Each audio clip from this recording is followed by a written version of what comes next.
किरणे जी, ये बताइए कि कहा जा रहा है कि 12 फरवरी को बिहार विधानसभा के अंदर खेला होने वाला है। किस तरह का खेला होगा?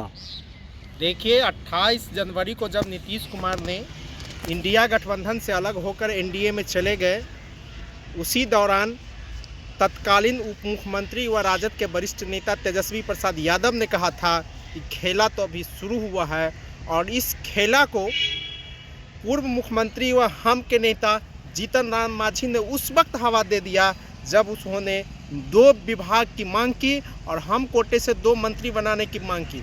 उन्होंने कहा था कि हम 2 रोटी की हमें भूख लगी है, लेकिन नीतीश कुमार हमें एक ही रोटी दे रहा है। इसी तरह उन्होंने यह भी कहा था कि क्या दूसरे लोगों को कल नहीं गाड़ सकता है, रोड नहीं बना सकता है, हम लोग क्यों नहीं बना सकते हैं।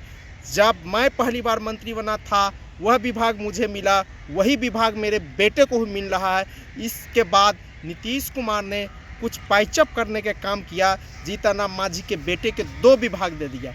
इसके बाद बिहार विधानसभा के मौजूदा अध्यक्ष अवध बिहारी चौधरी ने 6 फरवरी को आला अधिकारियों और प्रेस सलाहकार समिति की बैठक के बाद कहा कि मैं तो इस्तीफा नहीं देने जा रहा हूं और एनडीए गठबंधन के द्वारा लगाया गया विश्वास प्रस्ताव का सामना करूंगा। इसके बाद बिहार की राजनीति में और बौखलाहट आ गई है, कहीं गर्मी आ गई है और कहने लगा जा रहा है कि खेला होगा।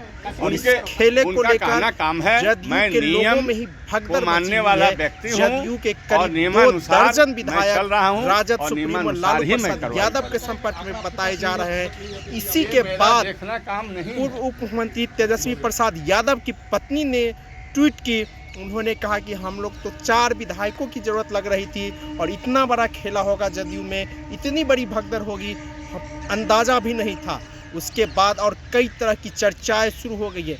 कहा जा रहा है कि राजद सुप्रीमो लालू प्रसाद ने बिहार विधानसभा में विश्वास मत जीतने के लिए, यूं कहिए कि अवध बिहारी चौधरी पर लगाए गए अविश्वास प्रस्ताव को जीतने के लिए और नीतीश कुमार को सत्ता से हटाने के लिए पूरी तैयारी कर ली है। भाजपा और जदयू के विधायकों से संपर्क साधा जा रहा है और यूं कहा जा रहा है कि आप लोकसभा लड़िए और अवध बिहारी चौधरी की कुर्सी बचाइए।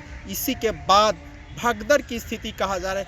लेकिन यह भी कहा जा रहा है, आज ही जदयू के वरिष्ठ नेता व ग्रामीण विकास मंत्री कहा कि मैं 128 हमारे पास है, जिसको लालू जी तोड़ रहे थे वे लोग हमारे संपर्क में हैं। इसके बावजूद नीतीश कुमार पूरी तरह डरे हुए हैं और उनको लग रहा है कि 12 फरवरी को हमारी सत्ता कहीं चली न जाए, क्योंकि 12 फरवरी नीतीश कुमार के लिए करो और मरो की स्थिति है। अगर नीतीश कुमार 12 फरवरी को अपनी सत्ता बचा लेते हैं तो वे आजीवन बिहार के मुख्यमंत्री रहेंगे। अगर उनकी सत्ता 12 फरवरी को चली जाती है तो जदयू भी 12 फरवरी को ही समाप्त हो जाएगा, क्योंकि जदयू के आधे विधायक राजद में चले जाएंगे तो आधे विधायक भाजपा में चले जाएंगे। जिस तरह बालू का दीवार भरा के गिर जाता है, उसी तरह जदयू तहस नहस हो जाएगा और एक तरह से कहिए कि नीतीश कुमार का राजनीति भी समाप्त हो जाएगा। एक तरह 1977 के विधानसभा चुनाव में एक नारा खूब गूंजता था, नीतीश कुमार के खिलाफ भोला सिंह चुनाव मैदान में थे।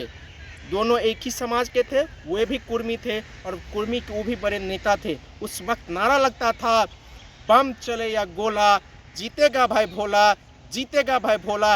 यही इतिहास फिर नहीं बिहार विधानसभा में दोहरा जाए 12 फरवरी को, क्योंकि चर्चा है कि पूरे बिहार में डीएमएसपी को अलर्ट कर दिया गया है और कहा गया है जेडीयू बीजेपी का जो विधायक जहां है उसको लाओ और विश्वास मत में शामिल करो, 12 फरवरी को पटना पहुंचाओ। कहीं यह न विधायक नारा लगा दे, बम चले या गोला, जीतेगा भाई तेजस्वी, जीतेगा भाई तेजस्वी, यह नारा कहीं गूंजने लगेगा बिहार विधानसभा में तो नीतीश कुमार राज्यपाल के अभिभाषण के तुरंत बाद अपनी कैबिनेट की बैठक करेंगे, नहीं तो राज्यपाल की गाड़ी में ही बैठ के सीधे राजभवन जाएंगे और अपने पद से इस्तीफा देंगे। यही खेला होने की संभावना है। यह भी कहा जा रहा है कि बिहार में 27 फरवरी को राज्यसभा की 6 सीटों पर चुनाव है। अगर 12 फरवरी को विधानसभा भंग कर दिया जाता है तो राज्यसभा और विधान परिषद के चुनाव भी नहीं होंगे। सबसे पहला 15 फरवरी का नामांकन का अंतिम दिन है, इसीलिए यह भी चर्चा है कि 15 फरवरी जब नामांकन समाप्त हो जाएगा तब भी बिहार विधानसभा भंग करने की अनुशंसा की जा सकती है या बिहार में राष्ट्रपति शासन लागू किया जा सकता है।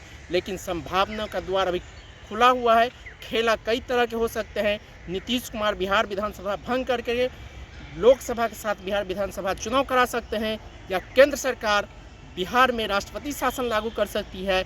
नहीं, अगर नीतीश कुमार की सत्ता चली जाती है तो राज्यपाल राजद के नेता और बिहार विधानसभा में सबसे बड़ी पार्टी के नेता तेजस्वी प्रसाद यादव को मुख्यमंत्री बनने के लिए आमंत्रित कर सकते हैं, क्योंकि तेजस्वी प्रसाद महागठबंधन के नेता है। उनके पास आज के दौर में भी 114 विधायक मौजूद है और बड़ी पार्टी होने के नाते बिहार विधानसभा में राज्यपाल हो सकता है तेजस्वी को मुख्यमंत्री के लिए आमंत्रित करे और बिहार में नई सरकार आवे। लेकिन यह संभावना कम दिख रही है, क्योंकि सरकार ने भी जोर तोड़ की लड़ाई तेज कर दी है, क्योंकि नीतीश कुमार के लिए यह करो और मरो की स्थिति है। धन्यवाद। मैं किरणेश कुमार। ठीक है।